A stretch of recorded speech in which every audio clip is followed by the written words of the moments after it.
পিকনিকের জন্য নুডলস বানাচ্ছি। সো আমি 5 প্যাকেট নুডলস দিয়েছি। এটাকে ভালো মতো বয়েল করে নিচ্ছি। তারপর এর মধ্যে দিব হচ্ছে গ্রিন পেপার, রেড পেপার আর ইয়েলো পেপার, সব একসাথে কেটে নিচ্ছি।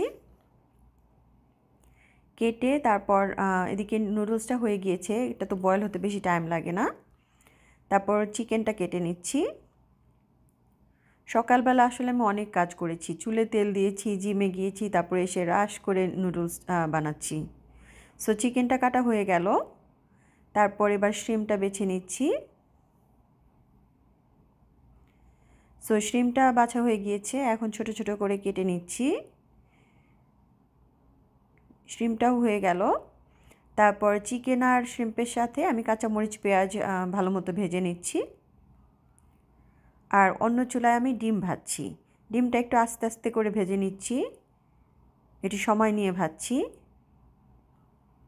এদিকে চিকেন শ্রিম্পের সাথে ভেজিটেবল অ্যাড করে দিলাম। জাস্ট লাইক 2 মিনিটসের মতো একটু হালকা ভাজবো।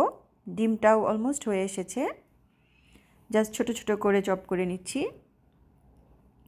তারপরে ওগুলো সব ভেজিটেবলের সাথে নুডলসটাও দিয়ে দিলাম, সাথে ডিমটাও অ্যাড করে দিলাম।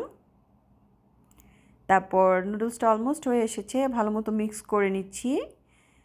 তারপর অলমোস্ট হয়ে এসেছে, দেখেই মনে হচ্ছে খুব মজা। আমি কয়েকটা কাঁচামরিচ অ্যাড করে দিলাম এর সাথে। তারপর আমার নুডলসটা হয়ে গেল। Thank you for watching.